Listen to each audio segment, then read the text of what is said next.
他往雞蛋裡注入自己的體液，40天後竟然制造出了一個詭異生物，甚至呢還會噴射某種毒液。但誰都沒有想到，從這之後，大叔就突然斷更消失了，沒有任何消息，誰都不知道發生了什麼事。大叔呢是一名俄羅斯煉金術士。實驗開始，先找來了一顆未受精的雞蛋，然後呢把自己的體液注射到了雞蛋裡，用膠帶密封後放進了塑料盒，接着套上帽子用來保溫，期間避免光照。40天後，大叔打開蓋子，一股惡臭襲來。打開雞蛋後，裡面赫然出現一個黑不溜秋的東西。就在這時，這東西突然動了起來，朝大叔噴射了某種液體，手臂都被灼傷了。大叔嚇壞了，一書本就給拍死了。看着血肉模糊的一灘，大叔懷疑制造出了一個異形。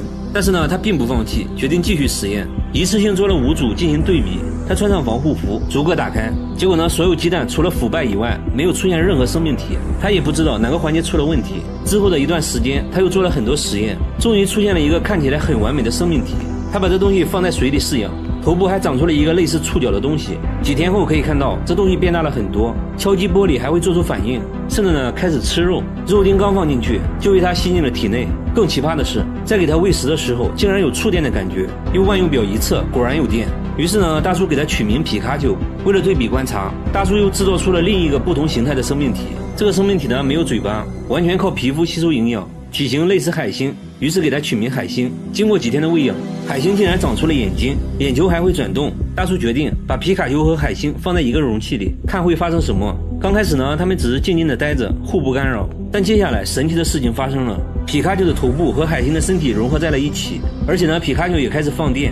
他懷疑這是皮卡丘在攻擊海星，但過了1天，他們還是這個狀態，海星呢也沒有死掉。大叔認為他們並不是互相攻擊，更像是在配對。又過去了幾天，兩個生命體已經完全融合到了一起，變成了一個全新的形態，甚至呢還長出了耳朵，觸碰一下，這東西瞬間會做出反應。最終呢，生命體的形態變成了一個類似大海葵的東西，嘴巴裡竟然長出了牙齒。大叔給這個全新的生命體取名叫肖格斯，但是呢，發現它並不吃肉，只吃胡蘿蔔。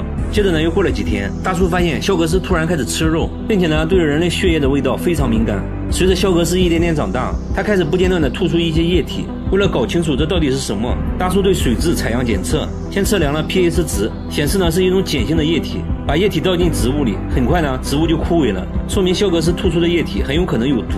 這天呢，大叔突發奇想，放進去一條魚，看會發生什麼。沒想到在魚接觸到肖格斯的一瞬間就死掉了。同時呢，大叔也被電了一下。大叔用棍子刺激肖格斯，在肖格斯做出反應的瞬間，電壓就發生了變化。也就是說，肖格斯結合了之前2個生命體的全部特徵，會噴射毒液和放電。但誰都沒有預料到，這竟然成了大叔發布的最後一期視頻，之後就突然消失，沒再更新過，誰都不知道發生了什麼事。但很快有其他博主質疑他造假，還根據他的流程實驗了好幾次，雞蛋除了逐漸腐爛以外，並沒有產生任何生命體。他認為人類 DNA 不可能和雞的 DNA 融合，這種方法是不可能創造出生命的。你認為大叔制作出來的生命體是真的嗎？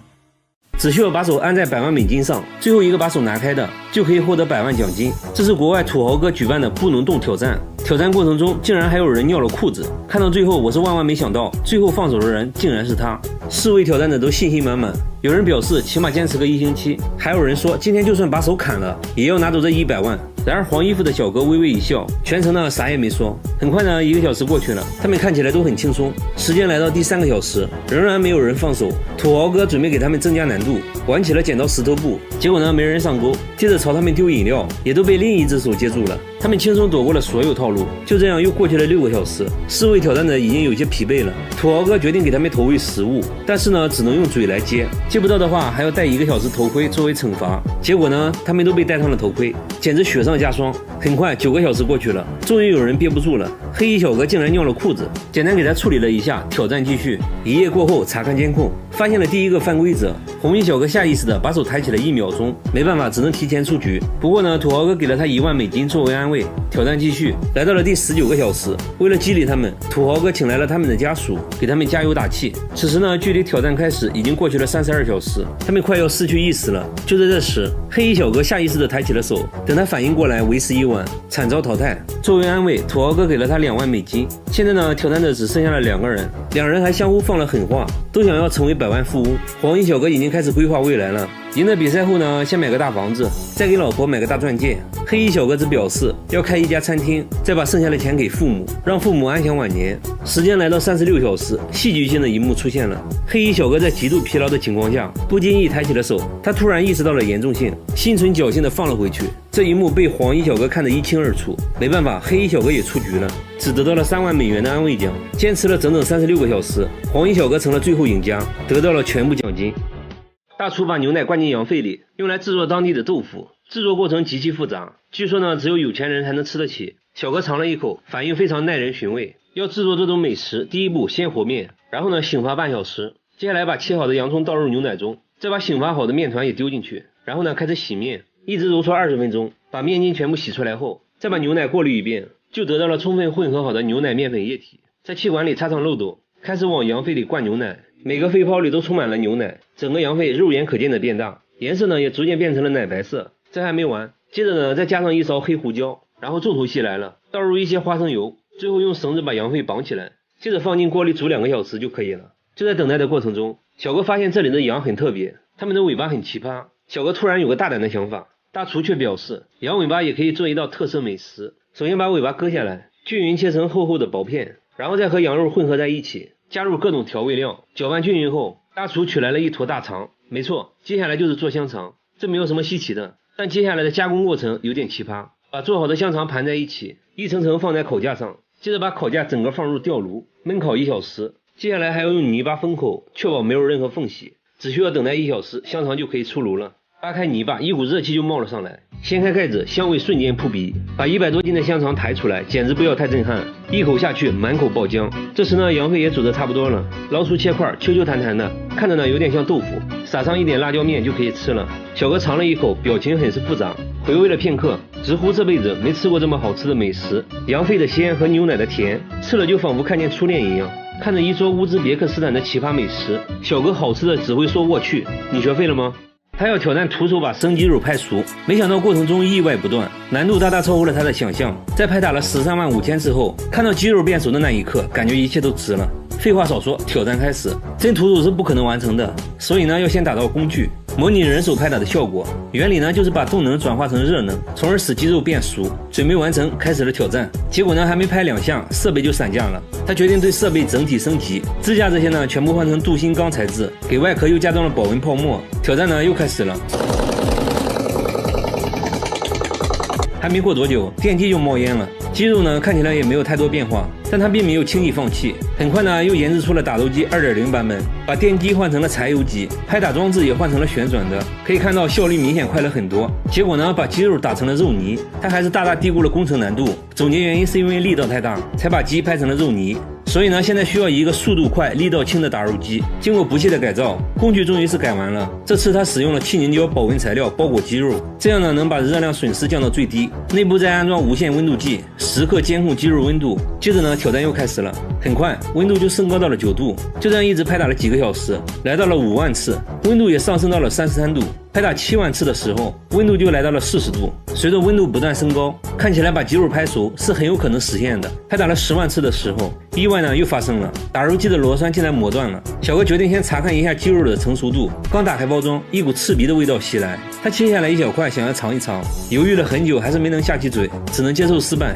現在要做的就是繼續升級打肉機，為了防止螺栓再次磨斷，這次呢使用了大尺寸的淬火鋼螺栓。升級完成，接着挑戰。剛開始一切都很順利，但是呢不出意外的話肯定又要出意外了。這次的電源竟然燒了，雖然狀況不斷，但這更加激發了他的鬥志，說什麼也要吃上一頓用拍打的方式做的飯。於是呢不惜一切代價重新升級了打肉機的機械臂。他退而求其次，決定來拍打牛肉，畢竟牛肉不用做到全熟，來個5分熟就行了。而且呢之前已經證明過，打肉機可以把肉加熱到40度以上。說幹就幹，把新鮮牛肉裝進包裹，挑戰正式開始。拍到2萬次的時候遇到了瓶頸，牛肉包装拍漏了，這屬於小問題，換個包裝繼續。溫度很快來到了50多度，又繼續拍打了一段時間，溫度上升到了60度。小哥非常激動，這意味着他的5分熟牛排已經好了，他已經迫不及待想要品嘗一下。剛打開包裝，湯汁就流了出來。看牛肉的色泽，好像呢已经熟了，聞起來怎麼說呢？味道非常像牛排，一刀下去血水就冒了出來，不錯，是正宗的5分熟。小哥切了一塊送進嘴巴，據說呢口感非常不錯，但他還是沒有放棄把雞肉拍熟的想法，再次嘗試，一直拍打了90分鐘，最終雞肉還真被拍熟了。但是呢他沒有吃，可能是因為雞皮收縮的原因，雞竟然睜開了眼睛，所以呢沒敢吃，但得出了一個結論，要拍熟一隻雞，至少呢需要拍打135000次。你學會了嗎？可接下來卻發生了神奇的一幕，隨着大氣中的塵埃落定，陽光重新普照大地，植物逐漸復甦，整個世界開始綠意盎然，生命按照自己的方式又重新開始繁榮起來。他們在水下尋寶，卻意外找到了骨灰盒，他當場嚇出 Oh my god。起因是他們聽說這裡有一艘沉船，船身呢還是一道海盜船，想想就覺得刺激，於是他們決定去水下尋寶。剛下來呢就發現了一個魚竿，這也沒啥用啊，丟在一邊繼續尋找，又找到了一隻鞋，看着呢還挺新，拿着筆量了一下，大小也合適，他也不客氣，直接穿了起來。繼續尋找呢，又找到了幾個酒瓶，保護環境人人有責，直接帶走。慢慢的，他們還真發現了一艘沉船，兩人來了興致，但找了好久，還是只找到了一些酒瓶。兩人不放棄，接着找。这時呢，他突然發現一根木頭下面竟然露出了一隻小孩的手，看着呢屬實詭異。兩人壯着膽子決定一探究竟，他小心翼翼的往外拉，生怕把胳膊拽斷，在下面拉扯了好久，終於拉了出來，原來是一個美人魚玩具，虛驚一場。這時連大鯉魚都被吸引了過來，輕輕撫摸一下，口感真好，手感真好，但這不重要，還是要繼續我們的尋寶計劃。既然船外面找不到什麼好東西，他們直接來到船內，果然在夾縫中就發現了一個箱子，這箱子一看就有戲啊，電影中的寶藏就是用的這種箱子。兩人興奮不已，剛把箱子拿出來，就掉落了2枚金幣，沒成想箱子下面的金幣更多，散落了一地，這不發了嗎？在一聲聲 Oh my god 中，他們趕緊收集金幣，同伴拿起一枚咬了一口，就留下了牙印，看起來是金幣沒錯了。不一會兒呢，就撿到了上百枚金幣。兩人興奮地來到岸上，把金幣收藏好後，他們認為下面肯定還有更多好東西。為了加快速度，他們決定分開尋找寶藏。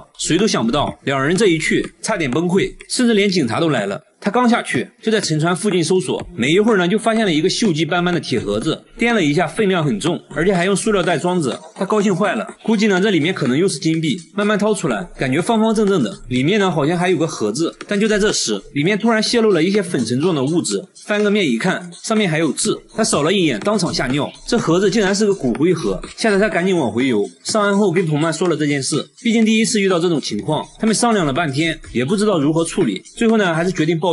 等了半天，警察終於來了。警察了解情況後，並沒有查詢到骨灰主人信息。那現在看來，最好的解決方式就是把骨灰放到原來的位置。既然是不小心遇到的，那就應該尊重死者，讓他在水下靜靜的待着。這次水下尋寶真是又喜又驚。可萬萬沒想到，下一期水下尋寶，他又碰到了一個令人頭皮發麻的東西。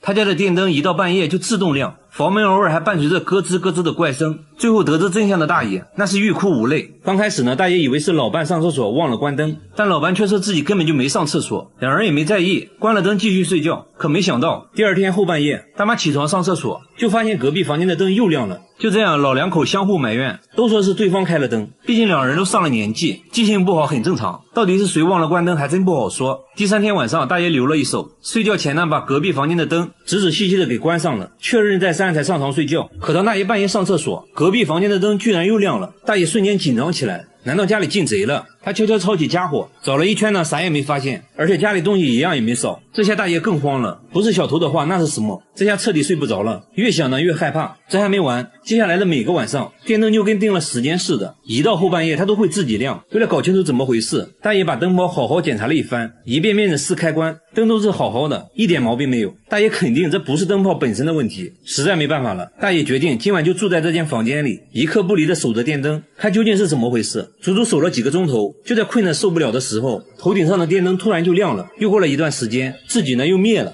大爺頭皮發麻，難道家裡真鬧鬼了不成？雖然大爺年紀大，但是並不迷信。既然自己找不到問題，那就找懂行的人。很快找來了村裡懂電的大學生，再次檢查了電燈，最後呢，仍然看不出任何問题。看来啊，家里真的鬧鬼了。大学生直接被吓跑了。大爷呢，也真的是怕了，因为之前还真做过一点亏心事。原来啊，蓋这個房子的時候，佔用了死去大哥的宅基地。這時大媽也回想起來，當時蓋房子的時候就怪事連連，自己身體也一直不好，把這兩件事聯繫到一塊兒。大爺認為一定是大哥不高興，找上門來了。想到這裡，大爺趕緊來到大哥墳前道歉，但大哥好像並沒有消氣，家裡的燈還是一到半夜就自己亮。大爺家裡鬧鬼的事很快就傳遍了全村，膽小的連他家的門也不敢上。而更讓他們沒想到的是，就連大白天這盞燈也開始自己亮。在巨大的精神壓力之下，大媽扛不住了，一病不起。為了不讓老伴再受刺激，大爺一咬牙把家裡的電閘給斷了，用上了煤油燈。就在這樣的煎熬中，1年半的時間過去了。也就在這個時候，事情就出現了轉機。原來供電公司對農村電網進行大檢修，有人就把大爺家的怪事告訴了維修人員。大家馬上就來到大爺家，對開關和線路來了個徹底檢查。沒過幾分鐘就找到了問題所在，發現是電燈的開關螺絲鬆了，造成了接觸不良。把螺絲擰緊後，一切就恢復了正常。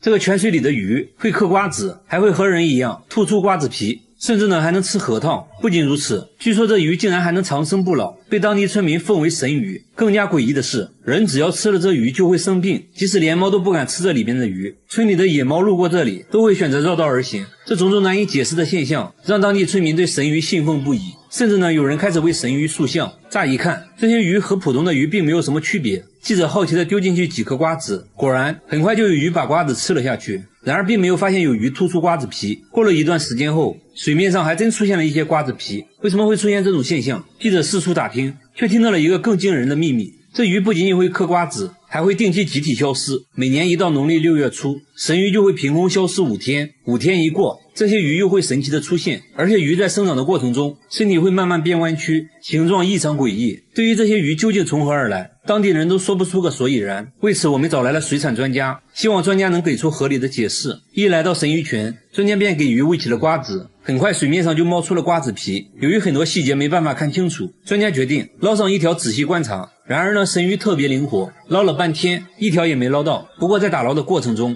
專家還是看出了一點端倪。他發現這些魚越看越像是當地抚仙湖獨有的一種魚類，一種叫雲南倒刺巴的魚。為了驗證猜測，我們決定前往撫仙湖，撈上幾條倒刺巴來對比。見到剛撈上來的倒刺巴，專家便肯定這就是神魚泉中的魚。不過由於長期生活環境的不同，兩者在外形上還是有所差異。但奇怪的是，撫仙湖中的魚並不會嗑瓜子。那這些魚是如何來到神魚泉的？專家認為可能是很久以前人為放進去的。專家仔細觀察吐出的瓜子皮，發現瓜子皮上的黑色花紋都不見了。專家斷定瓜子皮是被魚磨出來的，通過咽喉齒的研磨就磨開了瓜子，果實吃了下去，瓜子皮呢也就被吐了出來。至於神魚泉的魚為什麼會選擇吃瓜子，是由於泉水封閉，周圍呢沒有食物來源，再加上當地人都把它奉為神魚，就把自己喜歡吃的瓜子給它吃，魚也只好慢慢學會了吃瓜子。專家還說，這魚最喜歡吃的其實是菜葉。果然，把瓜子和菜葉同時丟進池中，神魚爭先恐後的搶着菜葉，瓜子無人問津。至此，神魚嗑瓜子的疑問解開了。總結來說，就是餓的，給啥吃啥。至於當地盛傳的吃魚會生病的說法，完全是因為心理作用。而他們每年離奇消失的5天，其實是到了產卵的季節，找地方產卵去了而已。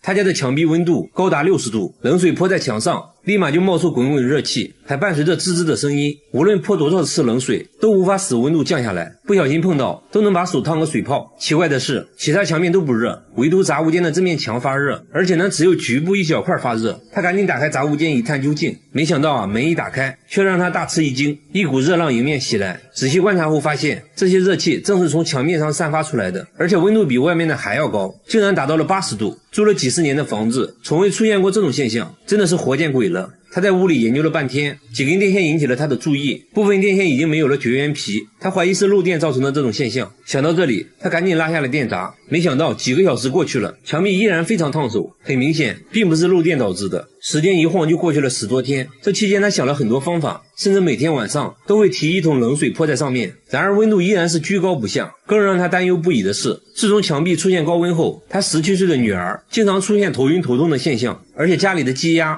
也總是莫名其妙的死掉。很快他家的怪事就傳遍了全村，村民議論紛紛，有人說他家風水不好，建議他把房子拆掉，找個風水好的地方重新蓋。畢竟這麼長的時間都找不到原因，他們一家也真的是怕了。他找來節目組，工作人員看到這種情況也很震驚，懷疑牆壁內可能含有放射性元素。工作人員趕緊拿出儀器檢測，裡裡外外檢測了半天，並沒有發現任何放射性元素。這時呢，又有人說房子下面可能有溫泉。隨後節目組又找到了當地地質學家，專家不認為地下有溫泉，溫泉是不可能使牆壁發熱的。目前呢，各種可能都被一一推翻，最後只能死马當活馬醫，找来了電工師傅，經過将近2個小時的仔細查找，答案終於浮出水面，原因就是漏電導致的，但不是他家漏電，而是鄰居家漏電，漏到了他們家裡。隨後專家又解釋了一通，反正呢，大體意思就是鄰居家的電源線和他家的電源線搭在了一起，他家的開關有破損，和牆壁內的鋼筋連在了一起，這就構成了一個闭合回路，慢慢的就導致了牆體發熱。至於用手摸沒有觸電，是因為牆體混凝土的內阻比較大，所以只能感覺到牆壁發熱。至於女兒經常頭痛的原因，可能是由於體質太差感冒了，而积壓经常死亡的原因，應该是一種家禽類的傳染病導致的，與牆壁發熱無關。他靠着文爸爸的臭襪子成功減肥，1年時間內竟然從160斤減到了98斤。他只要肚子餓了就去聞爸爸的臭襪子，還說剛脫下來冒着熱氣的襪子效果最好。之所以用這種奇葩的減肥方式，完全是因為那件事，直到最後瘦下來我才知道她有多漂亮。她之前也是個苗條的女孩，22歲那年去海外留學，寄宿在當地的居民家裡。這一家人呢都是重量级的，每頓都是大魚大肉。她剛開始也很懵，因為本身不喜歡吃肉，但架不住主人的熱情，就跟着吃了起来。加上聽不懂英語，別人問她好不好吃，她只會說 yes。主人以為她很喜歡吃肉，之後呢更是頓頓大魚大肉。僅僅過了3個月，體重就增加了30斤，漸漸的也習慣了這種飲食方式。吃飯時她最常說的就是再來一碗。她尤其喜歡吃奶油，無論是烤肉還是零食，她都喜歡蘸上滿滿的奶油。慢慢的她發現之前的衣服已經穿不下了，肚子上的游泳圈也越來越明顯。但即使這樣，她也不覺得自己胖，因為和當地朋友比起來，她屬於是非常苗條的，而且當地男生就喜歡胖胖的女孩。於是呢，她想着繼續增肥，把朋友當成了自己的目標，比之前吃的更誇張。1年時間內體重變成了160斤。果然憑借胖胖的身材，在酒吧還真被帥哥搭訕了。留學結束後，她迫切的想回國，給男朋友展示自己的魔鬼身材。就在她想和男友來個擁抱時，結果男友根本沒認出來。男朋友震驚了，你誰啊？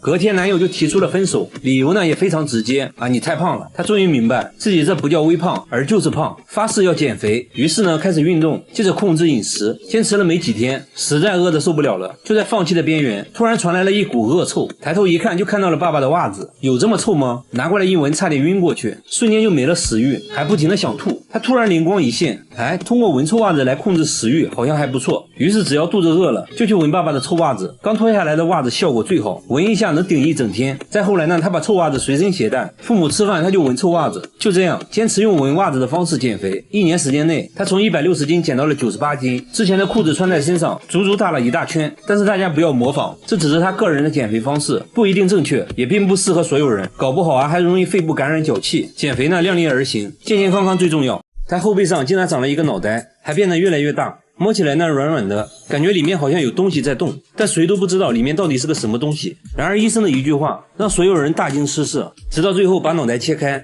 才看見他的真面目。大叔說自從多了一個腦袋，感覺自己变聰明了很多，但常常感覺後背有蟲子亂鑽，手臂和脖子還經常會失去知覺，心裡呢會產生2種不同的聲音，分別控制自己，常常會產生邪惡的念頭。他怕以後無法控制自己，真的做出什麼不好的事，所以呢趕緊找到了醫生，來了個線上會診。當他把衣服脫掉，這東西的個頭屬實把醫生嚇了一跳。他說這東西已經長了23年，有一次呢在野外洗澡，過了沒幾天就長出了這東西。剛開始呢和葡萄差不多大小，慢慢就變成了這樣。會診過程中他突然開始胡言亂語，還奇怪的大笑，看着呢根本不受控制的樣子。醫生頓感不妙，懷疑是洗澡時感染了食腦蟲。當食腦蟲侵入體內，會一點點啃食神經組織，患者就會出現頭痛、惡心、四肢麻木的症狀。由於腫塊緊靠着腦袋，醫生懷疑食腦蟲已經侵入了大腦，情緒控制相關的大腦區域已經受到了干擾，大叔才會出現幻覺、精神錯亂等症狀。一旦食腦蟲開始啃食視神經，那他將會有失明的可能。現在必須要盡快進行手術，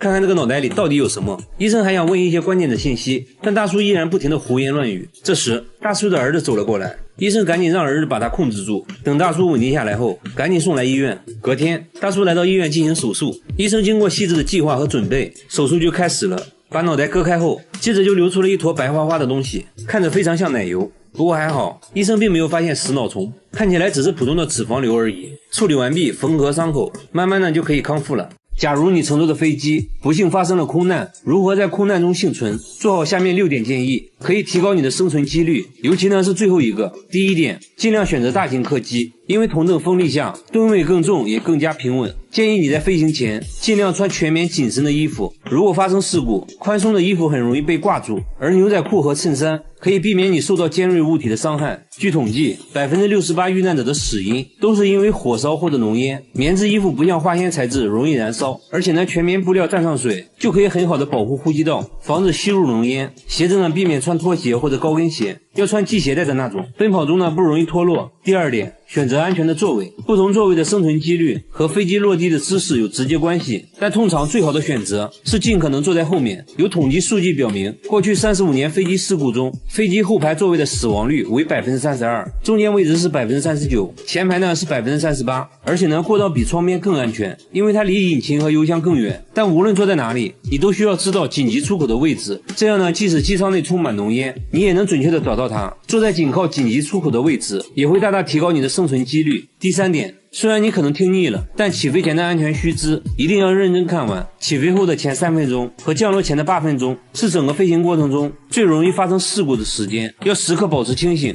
繫好安全帶，收起小桌板，放好隨身行李。第4點，保持冷靜，如果真的發生了墜機，盡量呢不要恐慌。很多人會緊張到不會解安全帶，飛機失事的前90秒是最重要的，將決定你的命運。仔細聽現場指示，做好防衝撞姿勢。首先呢，身體前傾，彎腰抱膝，並保持頭部靠近前面的座位。有2個目的，一個是盡量減少甩尾，另一個是減少2次撞擊的可能性。這時呢，機艙可能會突然失去壓力，甚至呢嚴重缺氧。在你失去知覺前，有大約10秒鐘的時間，所以如果看到氧氣面罩掉下來，馬上給自己戴上，再盡量嘗試幫助其他人。第5點，如果飛機已經撞到了地面，你有機會從飛機上撤離，那就不要再拿行李了，逃命要緊，不然呢很可能被困在燃燒的飛機上。第6點，等你順利逃出機艙後，盡可能遠離墜機地點，因為飛機很有可能會爆炸，你需要在逆風方向上至少跑150米，然後等待救援。從統計數據來看，飛機是最安全的出行方式之一，空難中上升的幾率是1100萬分之1，比你吃飯被噎死的概率還低。如果萬一遇到飛機失事，就按照上面說的，想辦法讓自己幸存下來。最後希望這些知識你永遠都用不上。這裡的女人體重不到200斤，根本嫁不出去，瘦子在這裡會被嘲笑，只有200斤以上的才能叫美女。村裡男人的夢想就是能娶上一個200斤的老婆。採訪過程中，男人們還說出了一個流傳千年的奇怪習俗，更加震驚了節目組。這4位就是當地的女神，一個比一個胖，追求者也是一個比一個多。他們是準備競選春花的，競選春花的標準要超過200斤，他們吃完飯就要稱體重。第1位體重210斤，剛剛及格；第2位體重268斤，還不錯；第3位體重284斤，很有競爭力。然而現在的春花表示不服，小心翼翼地站上體重計，生怕把體重計踩壞。果然，體重計在顯示428斤後直接黑屏。不過呢，她現在的地位還是很穩固的，在這裡只有200斤以上的才能叫美女。連這位18歲的少女體重都達到了218斤，因此還交到了男朋友，還說男朋友對自己愛到不行。出於好奇，節目組決定採訪村裡的男人，結果大家都說自己就喜歡胖的，越胖越愛，無法自拔。還說這種習俗已經傳承了1000年，胖老婆能彰顯自己的成功，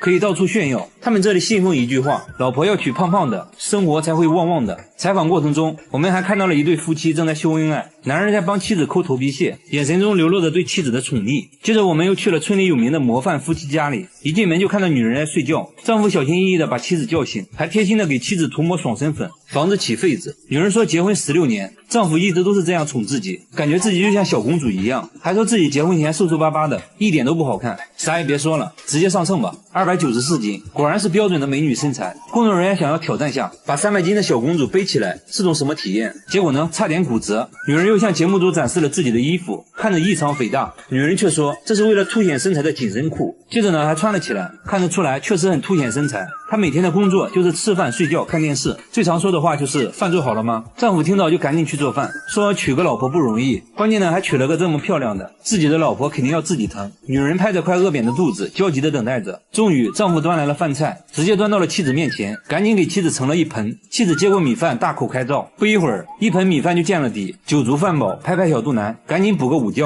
洗碗這種小事肯定是老公的，妻子只負責胖就行了。女人還告訴節目組自己保持身材的秘訣，那就是要多吃米飯，因為米飯屬於碳水化合物，可以很好的維持我們的身材。然後呢，就是吃完就睡。為了方便妻子出行，丈夫還貼心的打到了專屬座位，妻子艱難的爬上座位，沒成想油門踩到底，車子呢卻一動不動。丈夫把車推到平坦的路面，車子才勉強走了起來。在路上，老公洋洋得意，一直在炫耀自己的老婆。可以看到，村裡像他這樣的改装摩托還有很多，一般呢都說明家裡有個200斤以上的老婆，這是身份的象徵，比開寶馬奔馳有面子。豪華一點的還會安裝個遮陽頂。節目組不禁感慨，難道村裡就沒有一個瘦子嗎？隨後在村裡找了半天，終於看到一個很瘦的女孩。女孩呢顯得很不自信，一打聽才知道至今沒交過男朋友，成了村裡為數不多的大齡剩女。一旁的父親都愁壞了，說只要嫁出去不要彩禮，陪嫁100萬。即使這樣，仍然沒有人上門，為此他感到很自卑，可偏偏自己怎麼吃都吃不胖，為此呢還差點得抑鬱症。節目組當場做起了媒人，要給女孩介紹對象，把街邊的一個流浪漢拉了過來。流浪漢看到女孩後连连搖頭，說自己的理想型是胖胖的，说完直接轉身就走了。更讓女孩心裡不平衡的是，自己的閨蜜卻是個標準的美女，追求者眾多。這不，閨蜜剛回家，家門口就出現了3個追求者，其中一個已經追了2年。他們在門口蹲守半天，只為看閨蜜一眼。舔狗們和男孩們一直到深夜才離開，還說明天再來。看得出來，閨蜜也很享受這種眾星捧月的感覺。所以美的標準從來都不是唯一的，蘿蔔青菜各有所愛，自己喜歡最重要。花80萬買的新房子竟然長出了黑色蘑菇，一天就能長高半米，一到晚上呢還會化成一灘黑水，看着非常瘆人。最詭異的是，拔掉後第2天就會重新冒出來，還越長越多，主人直接被嚇哭了。物業把地板拆開後才發現情況遠比想象的還要可怕，然而專家說的話卻更加讓人意外。反正就是上個月開始吧，具體是哪天我真是忘記了。蘑菇我們自己弄掉過三次了，然後這是最嚴重的一次。這是早上，這是晚上，然後昨天突然間，你看就一天的變化变成這樣子。到晚上的時候，我就特別着急，很多嘛，你剛剛也看到了，很嚴重的。然後我就帶着小孩，我就在家裡，我也不知道怎麼辦，我就哭啊。長蘑菇的地方在衛生間的牆角，大概呢1個月前，牆角第一次長出蘑菇，當時他也沒太在意，直接拔掉了。但是沒過幾天，這種長相古怪的蘑菇又再次冒了出來，而且呢蘑菇開始長得越來越多，直到最近的一次，一下子竟然長出了7、8朵。甚至呢其他地方也開始長蘑菇，衛生間的吊頂上尤其嚴重。蘑菇白天是白色的，一旦到了晚上就變黑，還流出黑色液體，看着實在詭異。他找來物業處理，物業把地板撬開後發現，地板下不僅異常的潮濕，而且黑黢黢的一片。研究了半天也沒有找到具體原因，但可以確定的是，衛生間的防水沒做好，有明顯的滲水現象。接連4次長出蘑菇，還一次比一次多，自己住的實在不舒坦。王女士找到開發商要求退房，開發商呢卻一口咬定是王女士自己的問題，死活呢就是不給退。實在沒辦法了，他找來節目組，現在最重要的是先確定這蘑菇有沒有毒。於是呢，記者又找到了菌類專家。現在從圖片上看呢，那麼基本上可以確定它是這個墨子鬼撒，在腐木上生長。它生長速度非常快。那麼一般情況一夜之間就可以變成像木枝一樣流下來，變成枝葉了。專家還說，雖然名字聽起來有些驚悚，但這種蘑菇竟然是可以吃的。不過呢，要在幼嫩的時候才可以，但最好不要喝酒，否則會出現中毒現象。不過專家強調，只要是野生類的蘑菇，他都不建議食用。至於他家為何接連長蘑菇，專家猜測木板上應該有很多孢子，孢子呢就相當於蘑菇的種子，再加上地板潮濕，剛好呢溫度和濕度都比較適合，於是就重新萌發生長了。要徹底解決王女士的心理負擔，就要徹底解決牆角長蘑菇的事。專家建議，第一呢，要對地板進行更換和清理；第二呢，要保持屋內乾燥和通風。在記者的幫助下，他再次聯繫上了開發商，對方表示會徹底進行清理。目前呢，已經對衛生間的牆角進行了整改，原有的地板已經拆掉了，地基呢也進行了清理，之後還會重新做衛生間的防水，裝上新地板，相信問題可以得到解決。